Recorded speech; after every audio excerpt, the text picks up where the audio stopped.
عزیز دوستو، دنیا کے اندر کچھ چیزیں ایسی ہوتی ہیں جن کا سمجھ لینا، سیکھ لینا اور ان پر عمل کر لینا انسان کے لیے نہایت اہم اور ضروری ہوتا ہے۔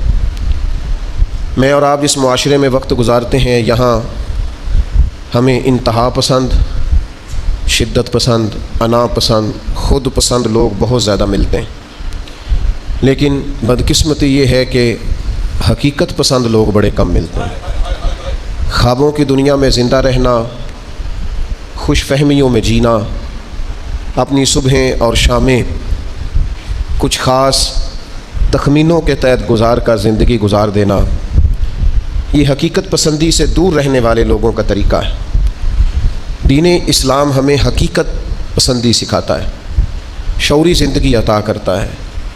آپ جو نہیں ہیں وہ بننے کی کوشش نہ کریں، جو چیز آپ کی نہیں ہے آپ اس کی ملکیت کا دعویٰ نہ کریں، جس چیز کا آپ حق نہیں رکھتے اس کے لیے آپ اپنے آپ کو کبھی بھی تیار نہ کریں۔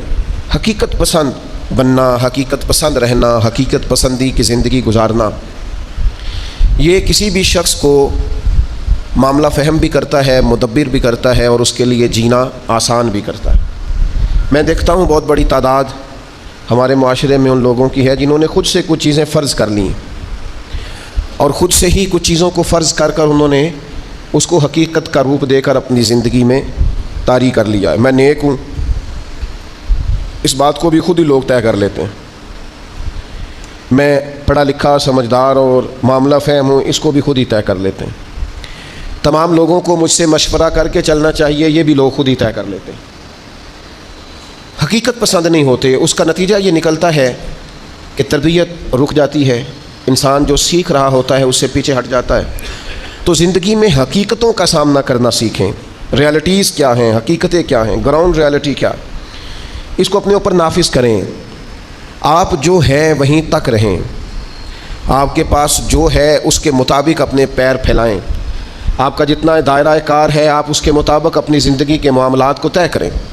اس کا لازمی نتیجہ یہ نکلتا ہے کہ انسان بہت ساری آزمائشوں سے، پریشانیوں سے، بے جا خواہشات سے بچ جاتا ہے۔ حقیقتوں کا سامنا کریں۔ ہم دیہاتی لوگ ہیں، ہم دیہاتوں میں دیکھتے تھے لوگ شادی بیاہ کے موقع پر قرض اس بنیاد پر اٹھا لیتے تھے کہ مجھے اتنی سلامی بھی تو اکٹھی ہو جائے گی نا، لیکن قرض تو اکٹھا ہو جاتا تھا پر سلامیاں اکٹھی نہیں ہوتی تھی۔ اس کا لازمی نتیجہ پریشانی، آزمائش، مطالبہ کرنے والوں کی سختی، قرض کے نیچے دبا ہوا انسان، یہ اس کا لازمی اور فوری نتیجہ نکلا کرتا تھا۔ میرے بھائی، حقیقت پسند بڑھیں۔ سب سے پہلے اور سب سے بڑی اس حقیقت کو سمجھ لیں کہ اس کائنات کا خالق اللہ تعالیٰ، یہ سب سے بڑی حقیقت ہے۔ اس حقیقت کے سائے میں جو لوگ زندگی گزارتے ہیں وہ لوگ کبھی بھی دشواریوں کا شکار نہیں ہوتے، کبھی بھی الجھاؤ کا شکار نہیں ہوتے۔ سب سے بڑی حقیقت یہ ہے کہ اللہ ہمارا رب ہے، خالق ہے، مالک ہے، رازق ہے، اور پھر سب سے بڑھ کر رحمان ہے اور رحیم ہے، پھر سب سے بڑھ کر غفار ہے اور ستار ہے۔ اس حقیقت کو سمجھ لیں۔ اللہ تعالیٰ نے قرآن مجید میں اس حقیقت کا اس طرح اظہار فرمایا کیف تکفرون باللہ وکنتم امواتا فاحیاکم، تم کس طرح اللہ کا انکار کرتے ہو حالانکہ تم بے جان تھے، اس نے تمہیں زندگی عطا کی، کچھ نہیں تھے تم، عدم میں تھے، اس نے تمہیں وجود دیا، اور پھر ارشاد فرمایا ثم یمیتکم ثم یحییکم، پھر تمہیں مارے گا اور پھر تمہیں زندگی عطا کرے گا، ثم الیہ ترجعون، پھر تمہیں اسی کی طرف لوٹ جانا ہے۔ کبھی اس حقیقت سے کوئی شخص آنکھیں نہیں پھیر سکتا کہ یہ جو اس کا اپنا وجود ہے یہ بھی سارے کا سارا اللہ تعالیٰ کی مشیت اور اس کی رضا پر مبنی۔ اس نے اپنا وجود بھی اپنی مرضی سے تشکیل نہیں دیا، قد کاٹ اپنی مرضی سے تشکیل نہیں دیا، حسن و جمال اپنی مرضی سے تشکیل نہیں دیا، تو پھر کیسی عجیب بات ہے یہ روزمرہ کے معاملات اپنی مرضی سے تشکیل دینا چاہتا ہے۔ اسے چاہیے کہ جس طرح اس کا وجود، اس کا حافظہ، اس کے چہرے کی ساخت اس کی اپنی مرضی کی نہیں، رب رسول کی مرضی کی ہے، تو پھر یہ بھی زندگی اپنی مرضی کی نہ گزارے، اس حقیقت کا قائل ہو جائے کہ جینا بھی اسی طرح ہے جو حکم اللہ تعالیٰ نے ارشاد فرمایا ہے۔ لیکن زندگی اللہ کی دی ہوئی، رزق اللہ کا دیا ہوا، سانسیں اللہ کی دی ہوئی، لوگ جینا اپنی مرضی سے چاہتے ہیں۔ یہ حقیقت پسندی سے دور بات ہے۔ جس شخص نے جو مشینری بنائی ہے آپ اسی سے پوچھیں گے اس کو کیسے چلانا ہے، آپ اسی سے دریافت کریں گے کہ کیا چیز استعمال کرنے سے صحت ٹھیک ہوگی، کیا استعمال کرنے سے خراب ہوگی، آپ اسی طبیب حکیم کے مشورے سے چلیں گے۔ ہم من چاہی زندگی چاہتے ہیں، تو سب سے پہلے تو اس حقیقت کو سمجھ لیں کہ کائنات کا رب، اور جب بنائی اسی نے ہے تو چلے گی بھی اسی کے حکم کے ساتھ۔ دوسری بات، پوری دنیا اس بات کو اچھی طرح تسلیم کر لے کہ اللہ کے لاڈلے اور آخری نبی جناب محمد الرسول اللہ ہیں صلی اللہ تعالیٰ علیہ وسلم۔ اللہ تعالیٰ نے ساری رعنائیاں، ساری خوبصورتیاں، سارا وقار اور ساری عزتیں نبی پاک کی غلامی میں جمع کر دیں۔ اب کوئی شخص اگر یہ چاہے گا کہ میں حضور سے ہٹ کر کہیں سے عزت اویل کر لوں، نبی پاک علیہ السلام کی پیروی سے ہٹ کر کہیں سے میں کوئی خیر کٹھی کر لوں، تو یہ حقیقت پسندی سے دوری ہے، ہو نہیں سکتا۔ وَمَن يُطِعِ اللَّهَ وَرَسُولَهُ فَقَدْ فَازَ فَوْزًا عَظِيمًا۔ کامیابی اسی شخص کو ملے گی جو اللہ اور اس کے رسول کی فرما برداری کرے گا۔ یہ کائنات کی سب سے بڑی حقیقت ہے کہ ساری کامیابیاں، سارا حسن، سارا کمال، ساری خوبصورتیاں حضور کی سنت اور شریعت سے وابستہ ہیں۔ ہم جتنا مرضی نئے دور کا فیشن اوڑھ لیں، جتنا مرضی بھاگ لیں، جہاں تک ہماری رسائی ہے ہم جا لیں، لیکن حق اور سچ یہی ہے کہ قُلْ إِن كُنتُمْ تُحِبُّونَ اللَّهَ فَاتَّبِعُونِي يُحْبِبْكُمُ اللَّهُ۔ اللہ کہتے ہیں محبوب ان سے فرما دیں اگر یہ رب سے محبت کرنا چاہتے ہیں تو آپ کی غلامی کریں، اللہ انہیں اپنا محبوب بنا لے گا۔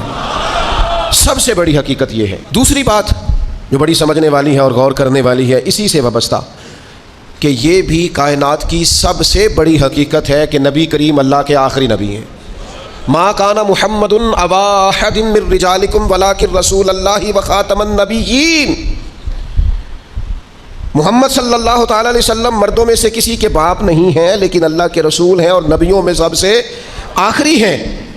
سورج اپنی جگہ چھوڑ سکتا ہے، چاند اپنی جگہ بدل سکتا ہے، ستارے زمین پر آ سکتے ہیں، اس زمین کا سارا نظام بدل سکتا ہے، پر رسول پاک کے بعد کوئی نبی نہیں آ سکتا۔ یہ طے شدہ حقیقت ہے۔ آج جو لوگ قادیانیوں کے بارے میں، مرزائیوں کے بارے میں اپنے دلوں میں نرم گوشے پیدا کرتے ہیں اور وہ روغن خیالی کا مظاہرہ کرتے ہیں، وہ اچھی طرح سمجھیں کہ کائنات کی سب سے بڑی حقیقت یہ ہے کہ رسول پاک آخری نبی ہیں، اور اس حقیقت سے کوئی انکار کر سکتا؟ یہ طے شدہ حقیقتیں۔ اب حقیقتوں کو کوئی شخص بدلے گا، وہ اپنی عقل کو گمراہی کے رستے پر ڈالے گا، یہ حقیقت طے ہے اور قیامت تک طے ہے۔ اور فرما گئے ہیں ہادی کہ لا نبی بعدی، خود فرما دیا ہے نبی پاک علیہ السلام نے کہ میرے بعد کوئی نبی آ سکتا۔ تو اس حقیقت کو میرا خیال ہے ہر شخص کو منو تسلیم کر لینا چاہیے۔ تیسری بات، کائنات کی سب سے بڑی حقیقت یہ ہے، ان حقیقتوں کے بعد کائنات کی، اللہ رسول کو ماننے کے بعد کائنات کی سب سے بڑی حقیقت یہ ہے کہ دنیا میں جو آیا ہے اسے دنیا چھوڑ کر جانا ہے۔ بہت اچھا محل بنا لے، بہت اچھا گھر بنا لے، بہت آسودہ زندگی بنا لے، جتنے زندگی کے لیے اسباب درکار ہیں وہ سارے جمع کر لے، لیکن کل نفس ذائقۃ الموت، اس حقیقت کا انکار نہیں کہ دنیا بہرحال انسان نے چھوڑ کر جانا ہے۔ بڑے بڑے محلات ہوں یا آپ کٹیا میں رہتے ہوں، بہت بڑا بنگلہ ہو یا جھونپڑی میں وقت گزرتا ہو، بہرحال موت کا ذائقہ چکھنا ہے۔ ہم حقیقت پسندی کا مظاہرہ نہیں کرتے۔ حضرت موسیٰ علیہ السلام کے پاس جناب اسرائیل آئے، میں جان نکالنے آیا ہوں، ایک تماچا رسید کر دیا، اللہ کے حضور حاضر ہو کے عرض کی مالک وہ جناب کلیم نے تو یہ کیا ہے، جلالی ہیں آپ اپنی طبیعت کے تعلق سے، تو فرمایا ان سے جا کے کہیے کہ وہ بیل کی پشت پر ہاتھ رکھیں، جتنے بال نیچے آئیں گے اتنے 1000 سال عمر بڑھا دی جائے گی۔ تو حضرت اسرائیل عرض گزار ہوئے اللہ کے پیارے کلیم علیہ السلام، آپ بیل کی پشت پر ہاتھ رکھیں، جتنے بال آپ کے دست مبارک کے نیچے آئیں گے اتنے سالوں عمر بڑھا دی جائے گی۔ تو حضرت کلیم نے پوچھا پھر چلے 1000 سال ہو گیا، پھر میں کہا حضور پھر جانا تو ہے۔ تو پھر حضرت کلیم نے حقیقت پسندی کا سبق دیا، فرمایا اگر جانا ہے تو پھر آج ہی چلتے ہیں۔ او بھائی یہ زندگی ایک دن ہو یا 100 سال یہ گزر جاتی، دوش پر کملی ہو یا کہ شال گزر جاتی ہے۔ چلو گر امیروں کی بہے اقبال گزر جاتی ہے تو غریبوں کی بہرحال گزر جاتی ہے، یہ گزر تو جائے گی، ایسا تو نہیں ہے کہ یہ رکے گی۔ تو موت اٹل حقیقت ہے، لا ریب ہے، بس چھوٹا سا فرق ہے۔ کافر کہتا ہے جتنی موج کرنی ہے دنیا میں کر لو، بعد میں فنا ہے۔ مومن کہتا ہے بقائی اس دن شروع ہونی ہے جس دن قبر میں مدینے والے کی پہلی زیارت کرنی ہے۔ بس سوچ میں اتنا سا فرق ہے۔ ہم کہتے ہیں نقطہ آغاز وہ دن ہے جس دن قبر میں جائیں گے، لحد میں عشق رخ شاہ کا داغ لے کے چلے، اندھیری رات سنی تھی سو چراغ لے کے چلے، اور تیرے غلاموں کا نقش قدم ہے راہ نجات، وہ کیا پھٹک سکے جو یہ چراغ لے کے چلے۔ مومن اپنی زندگی کو مرتب کرتا ہے، وہ سمجھتا ہے یہاں مجھے اللہ کی رضا کے مطابق جینا ہے، اپنے مالک کریم کے حضور سجدہ ریز رہ کر، سرنگو رہ کر وقت گزارنا، اور پھر قیامت کے دن اللہ کا فضل اور اس کا کرم مجھے نصیب ہو جائے گا۔ موت اٹل حقیق۔ میں آپ سے عرض کروں کوئی نہیں تیاری کرتے لوگ موت کی، جتنی محنت ہے صرف جینے کے لیے، جتنی جدوجہد ہے صرف زندگی گزارنے کی، جتنا وقت ہے صرف 60-70 سال کے لیے۔ ہمارا اور صحابہ کا فرق یہ تھا کہ وہ جتنی محنت کرتے تھے وہ مرنے کے لیے کرتے تھے، ہم جو کچھ بھی کر رہے ہیں ہم جینے کے لیے کر رہے ہیں، ہمیں ہر صورت جینے کے اسباب جمع کرنے ہیں۔ اور ان کا خیال یہ تھا کہ اصل کامیابی آخرت کی کامیابی ہے، والآخرۃ خیر وابقیٰ، آخرت خیر والی بھی ہے، رہنے والی بھی ہے۔ آخرت کے اکاؤنٹ کو مضبوط رکھتے تھے، وہاں نیکیاں ہر روز جمع کراتے تھے۔ قبر کی وہ 2 فٹ کی جگہ، اس کو خوبصورت بنانے کے لیے وہ زندگی میں گناہوں سے، عیبوں سے، جرموں سے، نافرمانیوں سے بچتے تھے، ساری جدوجہد جینے کے لیے کی۔ اور پھر حال یہ ہوا کہ دنیا سے جاتے وقت وصیتیں شروع کر دیں، پتر اتنے 1000 روپے فلان جگہ خیرات کر دینا، اتنے لاکھ فلانے کو دے دینا۔ اور بھائی صاحب جتنے آپ نے زندگی میں دیے ہیں بچوں نے بھی اتنے ہی دینے ہیں، آپ فکر نہ کریں، جتنی آپ نے اپنے ابا جی کے لیے دعائیں کی ہیں اس سے تھوڑی کم ہوں گی، زیادہ نہیں ہوں گی۔ اللہ فرماتے ہیں انسان کو وہی ملتا ہے جس کے لیے وہ کوشش کرتا ہے۔ آپ نے عمر بھر دنیا داری کے لیے کوشش کی تو نتیجہ سامنے ہے۔ ادھر آنکھیں بند ہوتی ہیں، ادھر بیٹے ایک دوسرے پہ کیس کرا دیتے ہیں، یہ پلاٹ تو ابا جی مجھے کہہ گئے تھے، یہاں تو کچا رکا میرے پاس بھی ہے، یہاں تو 3 آدمیوں سے پوچھ لیں وہ میرے نام تھے۔ فتنے، فسادات، لڑائیاں اور دنگے۔ خدا را اس حقیقت کو سمجھ کیوں نہیں لیتے کہ دنیا چھوڑ کے جانا، اس نظریے کو بھانپ کیوں نہیں لیتے کہ تھوڑے دنوں کے لیے آئے، یہ ذہن ہمارا بن کیوں نہیں جاتا؟ رسول کریم نے صحابی کا کندھا پکڑ کے ہلا کے کہا تھا مجھے تجھ سے بڑا پیار ہے، تو یا رسول اللہ حکم فرمایا کن فی الدنیا کانک غریب و عابر سبیل او کما قال صلی اللہ تعالی وسلم، فرمایا حقیقت پسند رہنا، دنیا میں یوں وقت گزارنا جیسے مسافر گزارتے، راہگیروں کی طرح جینا۔ او بھائی صبح سے شام تک کوئی تو کوشش کرو، دنیا چھوڑ کے جانی ہے، مر جانا ہے۔ ہم سے زیادہ بلند پایا لوگ گزرے، ہم سے پہلے جتنے تھے سارے بلند درجات کے تھے، مالی طور پر مضبوط لوگ گزرے، عقلی طور پر مضبوط لوگ گزرے، سرمایہ زیادہ تھا گزر گئے، علم زیادہ تھا گزر گئے، فہم زیادہ تھا گزر گئے، حکمت زیادہ جانتے تھے گزر گئے، دانائی زیادہ جانتے تھے گزر گئے۔ حضرت ابراہیم علیہ السلام کے پاس جناب اسرائیل حاضر ہوئے، عرض کی حضور چلیے اللہ کریم کی بارگاہ سے پیغام اجل لایا ہو۔ تو حضرت خلیل علیہ السلام عرض کرنے لگے مالک کوئی خلیل بھی اپنے خلیل کے لیے پیغام اجل بھیجتا ہے؟ تو مالک نے فرمایا کوئی خلیل بھی اپنے خلیل کی ملاقات کو ناپسند کرتا ہے، تو ملنے کے لیے بلایا ہے تو آئیے نا۔ تو عرض کی مالک کو پیغام کبھی پہلے آ جاتا تو تیاری کر لیتے۔ تو کہا ابراہیم تندرست جسم میں جس دن پہلا درد ہوا تھا تو پہلا پیغام ہی تو بھیجا تھا، سیاہ بالوں میں جس دن سفید بال چمکے تھے تو پیغام بھیجا تو تھا، جس دن سیدھی کمر درد سے تھوڑی جھکنے لگی تھی تو پیغام بھیجا تو تھا۔ یہ پیغام تو یکے بعد دیگرے آتے رہے، آئے پیغام آئے، کبھی دادا کی چارپائی کو کندھا دیا، کبھی دادی کی چارپائی کو کندھا دیا، کبھی رشتہ داروں کے جنازے پڑے، کبھی ماں باپ کے جنازوں کو کندھے دیے، وقت تو سارے دیکھے، لیکن کیا خیال تھا صرف انہوں نے دنیا چھوڑنی تھی؟ ہمارا یہاں پکا ارادہ ہے، بہانے بازی کرتے ہیں ہم لوگ، میں بچوں کے لیے کر رہا ہوں۔ جن بچوں کے والدین ان کی پیدائش سے پہلے دنیا سے چلے جاتے ہیں وہ بچے پلا نہیں کرتے، ان کے یہاں رزق نہیں آیا کرتا، آپ جائز ناجائز اکٹھا کر رہے ہیں بچوں کے لیے، جھوٹ بول رہے ہیں آپ۔ خدا را اس حقیقت کو سمجھنا، ایسے ہی حقیقت پسندی سے دور نہ ہو جانا۔ موت ہر وقت تلاش کرتی ہے، ڈھونڈ لیتی ہے، ایک ساتھ آگے نہ ایک ساتھ پیچھے، پھر جانا ہے اور بہرحال جانا ہے۔ بھول جاتے ہیں لوگ، نئی دوستیاں بنا لیتے ہیں لوگ، نئے تعلقات بنا لیتے ہیں لوگ، آہستہ آہستہ ہمارے بعد لوگ دوسروں کو قبول کرنا شروع کر لیتے ہیں۔ وہ میں قبرستان جایا کرتا تھا تو پہلے قبروں کے پیچھے زیادہ تر یہی لکھا ہوتا تھا آخری آرام گاہ۔ تو ایک کچھ عرصہ پہلے چند سال ہوئے میں قبرستان گیا تو ایک قبر کے کتبے کی بیک سائڈ پہ لکھا تھا میں بہت اہم تھا، یہ میرا وہم تھا۔ وہم تھا میرا کہ میں بڑا اہم ہوں، ایسا کچھ بھی نہیں تھا۔ کس نے کہا ہے میں اہم تھا؟ کوئی بھی نہیں، سارے کام چل رہے ہیں، کچھ بھی ایسا نہیں ہوا۔ بھائی اس حقیقت کو سمجھو، جانا ہے اور بہرحال جانا ہے، اور دنیا کو بہرحال چھوڑنا، حقیقت پسند بنے۔ اور یہ جو سہارے ہم نے لیے ہوئے ہیں جان بوجھ کر جھوٹ کے اور ڈنگ ٹپاؤ پالیسی کے، دیکھی جائے گی بس ٹھیک ہو جانا ہے، بس تھوڑا یا اس سے باہر آ جائے۔ اب کتنی کو دیر، کتنا کو بچپنا، کتنا کو لڑک پن، کتنے کو شغل، کتنا کو تصویروں کی دنیا کی زندگی، کتنا کو خواب۔ وہ میں ایک دوست شکوہ کرنے لگے، کہنے لگے تھوڑا سا الجھ گیا تھا، امید تھی مجھے ڈھیر سارے دوست آ جائیں گے اور میری اس پریشانی میں میرے ساتھ کھڑے ہو جائیں گے اور میں نکل جاؤں گا اس پریشانی سے. تو میں نے کہا یہ تو خوابوں کی زندگی ہے. جتنے لوگوں کے ساتھ آپ زندگی میں کھڑے ہوئے ہیں اتنوں نے ہی آپ کے ساتھ کھڑے ہونا تھا. آپ خود اندازہ کر لیں.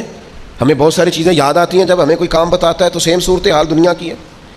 ہم حقیقت پسند نہیں، کہانیوں کی دنیا میں زندہ ہیں، رنگوں کی دنیا میں زندہ ہیں، تصویروں کی دنیا میں زندہ ہیں، لائکس اور کمنٹس کی دنیا میں زندہ ہیں، سٹیٹس کی دنیا میں زندہ ہیں. حقیقت کچھ اور ہے، افسانہ کچھ اور ہے، خواب کچھ اور ہے، دن کا اجالا کچھ اور ہے. میرے بھائی سفر گھر بیٹھ کے میپ پر ماپنا اور ہے، اور سواری پر بیٹھ کر وہ منزلیں طے کرنا کچھ اور ہے. یاد رکھنا، گھر بیٹھ کر یہ کہنا کہ میں آیا یہ اور ہے، اور جب پاؤں میں آبلے پڑ جائیں، چھالے پڑ جائیں، اور جب ذہن چکرانے لگے اور گاڑیوں میں بیٹھتے نظریں گھومنے لگیں، تو اس وقت منزلوں کا تعین کرنا یہ کچھ اور ہے. جسے زندگی ہو پیاری وہ یہیں سے لوٹ جائے.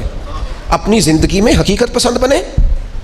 کبھی بھی آنکھیں بند. میں کبھی کبھی تڑپ جاتا ہوں. کچھ لوگ بڑے حقیقت پسند تھے، بڑے. حضرت عمر رضی اللہ تعالیٰ عنہ بڑے حقیقت پسند تھے. کبھی کسی خواب کا سہارا نہیں، کچھ نہیں. کسی نے بڑی تعریف کی حضرت عمر کی، کہا کیا بات، اور وقت شہادت کی. حضرت عمر نے ساری فضیلتیں اپنی سنی ہوئی تھیں، پر عاجزی کا منظر، خود عاجزی کر رہے تھے، ہمیں حقیقت بتا رہے تھے. فرمانے لگے تمہارا خیال ہے عمر کی بڑی شان ہے، لیکن یہ اندازے عجز دیکھنا. فرمانے لگے میرے لیے دعا کرنا، مجھے زخم لگ گیا ہے، میں دنیا چھوڑ رہا ہوں، میرے لیے دعا کرنا. درجہ نہیں چاہیے، بس میری نیکیاں اور میری بدیاں معاذ اللہ برابر برابر ہو جائیں. میرا رب بس اتنا کہہ دے جا تجھے معاف کیا، اس سے زیادہ نہیں. یہاں تو جس نے 15 دن نفل پڑھ لیے ہیں اور 10 عمریں کر لی ہیں، اس کے پاس بھی چیٹ ہے جیب میں جنت جانے کی. یہاں جس نے 5-6 اکٹھی مسلسل محفل نعت کرائی ہیں، اس کے پاس دونوں جیبوں میں لسٹیں نعت خان خطیب پیر دے گئے کہ تو فکر نہیں کرنی، تیرے لیے ہر چیز کنفرم ہے، تو بہت بڑا عاشق رسول ہے. جیبوں میں ڈگریاں لیے پھرتے ہیں لوگ. اور حضرت عمر کیا کہتے ہیں؟ دعا کرنا برابر برابر ہو جائے. برابر. امام جعفر صادق رضی اللہ تعالیٰ عنہ، میرا وجدان ہے، میں سادہ آدمی ہوں، دعوے سے بچتا ہوں، لیکن ایک فقیرانہ سا دعویٰ کرتا ہوں، امام جعفر صادق کا خالی نام لینے سے فیض نصیب ہوتا ہے. کسی کا قول نہیں سنا رہا، ذاتی بات کر رہا ہوں. ذکر کرنے سے، نام لینے سے طبیعت کے اندر نورانی فیوز و برکات حاصل ہوتے ہیں. اتنا بڑا آدمی امام اعظم ابو حنیفہ، فقہ میں سب سے بڑے امام ہے. کسی نے کہا عمر کتنی؟ فرمایا 2 سال کا حضور بڑھاپا اور 2 سال. فرمانے لگے عمر وہی 2 سال ہے جو امام جعفر صادق کی خدمت میں گزر گئی. اتنے بڑے آدمی سیدنا امام جعفر صادق حقیقت پسند بڑے تھے. حضرت داؤد طائی ان کے شاگرد ہیں، مرید ہیں، خلیفہ ہیں. ایک دن کہنے لگے ادھر آ داؤد. حضور حکم ہو. فرمایا میری آخرت کے لیے دعا کرنا، صرف تعلیم کے لیے، تربیت کے لیے، امت کو پیغام دینے، میری آخرت کے لیے دعا کرنا. تو حضرت داؤد طائی رو پڑے. عرض کی حضور آپ حضور علیہ السلام کے نواسے، خاندان رسول ہیں، میں آپ کے لیے دعا کروں؟ تو فرمانے لگے یہی تو دعا کرانی ہے کہ کہیں قیامت میں نانا کے حضور مجھے شرمندگی نہ اٹھانی پڑے. دعا کرنا میں کامیاب رہوں. میں ڈھیر سارے ایسے سادات کو جانتا ہوں جنہوں نے زندگی بھر کسی کو بتایا نہیں میں سید ہوں. وہ کہتے تھے یار ذرا وہ سٹیٹس بن جائے، معیار بن جائے کردار و عمل کا، علم و فضل کا، پھر کریں گے اظہار. عاجزی میں رہے عمر بھر. خدا را حقیقت پسند بنے، ریالٹیز کو سمجھیں. جو اصل ہے اس پر آپ قائل ہوں، جو اصل نہیں اس پر آپ کبھی بھی. ایک اور حقیقت بھی اچھی طرح سمجھ لیں. یہ ڈھیر سارے لوگ جو رکے دیتے ہیں، پیغام دیتے ہیں اور مجھ سے محبت کی وجہ سے بار بار دعا کا کہتے ہیں، انہیں ایک حقیقت سے پردہ اٹھا کے بتانے لگا ہوں. یہ کائنات کی بہت بڑی حقیقت ہے کہ جس کو مشکل آئی ہے نا، اس کے لیے اللہ آسانی بھی فرمائے. بہت بڑی حقیقت ہے. کیوں کہ قرآن مجید نے کہا فَإِنَّ مَعَ الْعُسْرِ يُسْرًا، إِنَّ مَعَ الْعُسْرِ يُسْرًا. فرمایا بے شک مشکل کے ساتھ آسانی ہے، بے شک مشکل کے ساتھ آسانی. یہ حقیقت ہے قرآن کی بتائی ہوئی. اس لیے جہاں جہاں بھی مشکلات ہیں وہ سمجھ لیں کہ بڑی جلدی یہ مشکلات دروازہ بنیں گی، اور جیسے ہی دروازہ کھلے گا سامنے آسانیاں نظر آئیں گی. حضور غوث اعظم رضی اللہ تعالیٰ عنہ، شیخ عبد القادر الجیلانی رضی اللہ تعالیٰ عنہ فرماتے مجھ پر سخت مشکلات آئی، یہاں تک کہ بھوک کی وجہ سے، شدت بھوک کی وجہ سے میں زمین پر لیٹ گیا، اور ذرا میں پریشان ہونے لگا تھا کہ خود بخود میری زبان پر یہ آیتیں جاری ہو گئیں فَإِنَّ مَعَ الْعُسْرِ يُسْرًا، إِنَّ مَعَ الْعُسْرِ يُسْرًا. فرمایا میں آیتیں پڑھ رہا تھا، اٹھ کے بیٹھا، چلنے لگا، کام میں لگ گیا، چند ہی دنوں میں اللہ نے ساری مشکلات کو آسان فرما دیا. یہ حقیقت ہے، اس حقیقت کو کبھی جھٹلانا. اس لیے یہ جو لوگ اکثر کہتے ہیں نا کہ جناب اسلام پر بڑی مشکلات ہیں اور حالات بڑے سخت ہیں اور فلانا کیا کر رہا ہے اور فلانا کیا کر رہا ہے، تو میں کہا کرتا ہوں یہ جتنا زیادہ گمہ ہوتا ہے نا طوفان اتنا تیز آیا کرتا ہے. گھٹن جتنی زیادہ ہو ہوا پھر اتنی. مسلمانوں نہ گھبراؤ، خدا کی شان باقی ہے، ابھی اسلام زندہ ہے، ابھی قرآن باقی ہے. یہ کافر کیا سمجھتے ہیں جو ہم سے روز الجھتے ہیں؟ ابھی تو کربلا کا آخری میدان باقی ہے.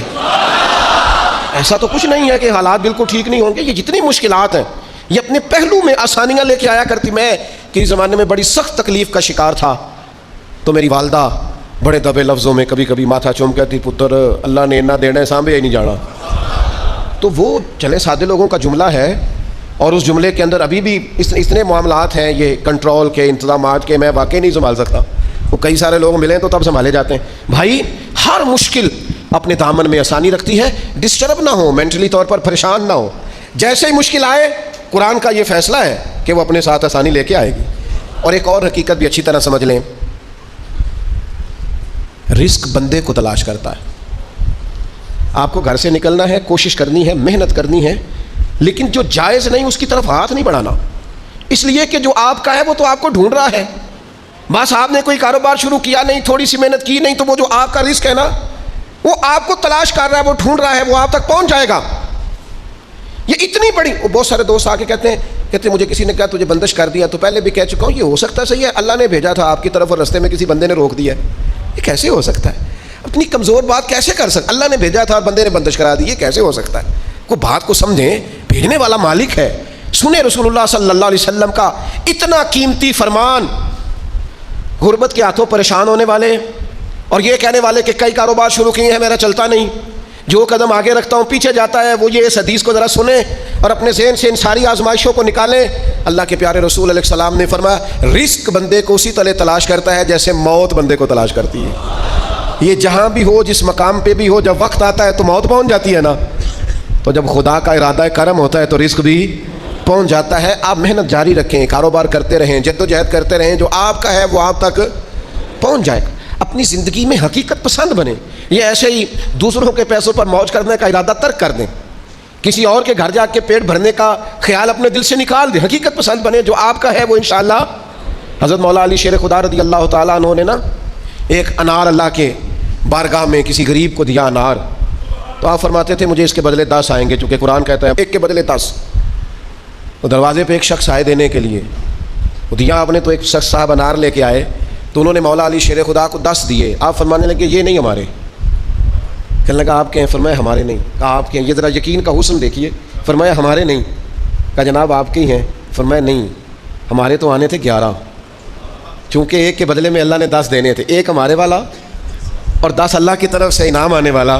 اس شخص نے جیب میں ہاتھ ڈالا، کہنے لگے اے شیر خدا آپ کے یقین کامل پہ بھی قربان جاؤں، میں 11 ہی لایا تھا، بس دیکھ رہا تھا شیر خدا کیا فرماتے ہیں. آپ کا یقین، آپ کا اللہ کی ذات پر بھروسہ، کیا خوبصورت انداز ہے. محنت تو کی ہے کسی کے گھر میں، مزدوری تو کی ہے کسی کے ہاں، نوکری تو کی ہے کسی کے ہاں، لیکن وہ کی کسی بندے کے ہاں ہے. رزق بہر اللہ عطا کرے. میرا خیال ہے اگر یہ ذہن بن جائے تو یہ جو ہم روز شکوے کرتے ہیں نا فلانا ظالم ہو گیا، فلانا جابر ہو گیا، فلانا فاسق ہو گیا، اگر کوئی ہے تو ظاہر ہے وہ اپنے جرم کی سزا پائے گا، لیکن ہم اس آزمائش سے بھی باہر آ جائیں. زندگی حقیقت پسندوں والی گزاریں. خیالات کی دنیا، خوابوں کی دنیا، لوگوں پر بھروسہ، بندوں سے امیدیں، مخلوق خدا پر توجہ، اتنے مل جائیں گے، اتنے آ جائیں گے، فلانا اتنی مہربانی کر دے گا. ان ساری جو ہماری حقیقت پسندی سے دوری ہے، اس ساری چیز، یہ ساری خوابوں کی دنیا ہے. آپ حقیقت کی دنیا میں آئیں، زمین پر آئیں. کبھی بھی وہ کسی نے کہا تھا محبت کو سمجھنا ہے تو نہ سے خود محبت کر. کنارے سے کبھی اندازہ طوفان نہیں ہوتا، پانی میں اترے تو پتہ چلتا ہے پانی کتنا کتنا ہے. اس لیے عزیز بھائی میری بالخصوص نوجوانوں سے گزارش ہے حقیقت پسند بنو یار. آپ جو نہیں ہیں وہ بننے کی ضرورت، بہت پہلے کہا تھا پھر کہتا ہوں. ایک بزرگ کہتے ہیں میں ہر ایک سے نصیحت لے لیتا تھا. ایک طوائف گزر رہی تھی تو وہ بھی مجھے نصیحت کر گئی. میں نے اسے کہا کہ پردہ کار اللہ سے ڈر. اس نے ایسا جواب دیا کہ کئی گھنٹے بابا جی بے ہوش رہے. کہتے میں نے کہا پردہ کر اللہ سے ڈر. تو کہنے لگی حضور معاف کرنا، آپ نے ایک بات کی ہے تو ایک میں بھی کر لوں. میں نے کہا بیٹا کر لو. تو کہنے لگی میں انشاءاللہ توبہ بھی کروں گی، پردہ بھی کروں گی، اور ایک بات کرنی ہے میں جو ہوں وہی کہلاتی ہوں. آپ بتائیے آپ جو کہلاتے ہیں آپ وہ ہیں کہ یا ڈھونگ رچایا ہوا ہے؟ سچ بتائیں. لوگ تو آپ کو ولی اللہ مانتے ہیں, درویش, صوفی, فقیر, خدا ترس مانتے ہیں. آپ نے ڈھونگ رچایا جو آپ ہیں بھی. فرماتے اللہ اکبر کا اور بے ہوش ہو کے زمین پہ گر پڑا, اور پھر میں اسے ڈھونڈتا رہا. زبان خلق کو نکارہ خدا سمجھو. او بھائیو, حقیقت پسند بنو. یہ جو ہم نے بہانے بازی اپنے ساتھ لگائی ہوئی ہے, اپنے ساتھ دھوکہ کرنا چھوڑ دو, اپنے آپ کے ساتھ ظلم چھوڑ دو, اپنے آپ کے ساتھ زیادتی چھوڑ دو, اپنے آپ کے ساتھ جان بوجھ کر خوش فہمیوں میں زندہ رہ کر عمل سے دور ہونا اور اپنے لیے معاذ اللہ قیامت کی سزائیں اکٹھی کرنا, اسے چھوڑ دو.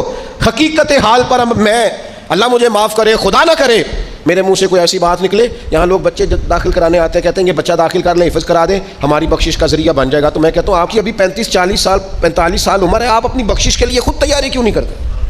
یہ بچہ آپ کی بخشش یہ تو کرائے گا, حدیث میں موجود ہے. لیکن میرے بھائی یہ کیا بات ہوئی, آپ نہ جائز دیکھیں نہ ناجائز دیکھیں, نہ نماز کا خیال کریں نہ حدود اللہ کا خیال کریں, اور آپ نے ذہن بنا لیا ہے کہ بچہ داخل کرا دیا تو بخشا دے گا. اور وہ جو بخشانے والی بات ہے نا مشکات میں, اس کے بھی لفظ کیا ہے؟ فرمایا جو قرآن مجید کو پڑھے اور قرآن کے حلال کو حلال جانے اور حرام کو حرام جانے, وہ اپنے خاندان کے 10 بندے لے کر جنت میں جائے گا. میں انکار نہیں کرتا, یہ بہت بڑی بشارت ہے. حافظ بندے جنت میں لے کے جائیں گے. اور اعلیٰ حضرت نے لکھا ہے عالم دین کے شاگردوں کی تعداد آسمان کے تاروں کے برابر بھی ہوئی تو اللہ عالم کی سفارش ان کے حق میں قبول فرمائے گا. یہ بات درست ہے, پر یہ کہ آپ بھروسہ کر کے بیٹھ گئے. حضرت ابو ہریرہ رضی اللہ تعالیٰ عنہ نے کہا تھا حضور جو کلمہ پڑھے گا جنت میں جائے گا. تو یہ روایت میں بیان کر دوں تو حضرت عمر قریب تھے, عرض کی حضور اس طرح تو لوگ عمل کرنا چھوڑ دیں گے. تو حضور نے فرمایا ابو ہریرہ رہنے دو, ان کو وہی باتیں بتاؤ جو عمل کے قریب کریں. بڑی خوش فہمیاں ہیں, نا عاقبت اندیشیاں ہیں. کبھی کبھی لوگوں کی باتیں سن کے ہم حیران ہو جاتے ہیں کہ یار چھوڑ دیں, آپ حقیقت پسند بنیں. کم از کم میں, کم از کم آپ, ہم تو اتنا سوچیں کہ یار بس جو اصل ہے اس پر رہیں, اصل سے آگے بڑھنے کی کوشش نہ کریں, ورنہ پھر زندگی ہواؤں کی نظر ہو جائے گی. خوابوں میں جینے کی ضرورت نہیں ہے. آپ آنکھ کھولیں, بیدار ہوں اور بیداری میں زندگی گزاریں. آپ کو لطف آئے گا کہ جو آپ ہیں وہی آپ کر رہے ہیں. میں اللہ کے حضور بڑے درد دل سے آج عرض گزار ہوں, اے اللہ پوری دنیا کے مسلمانوں کو, پاکستان والوں کو اللہ حقیقت پسند کر دے, محنت کا عادی کر دے, کردار و عمل کو ٹھیک کرنے والا کر دے, آسانی والا کر دے, شعوری زندگی گزارنے والا کر دے.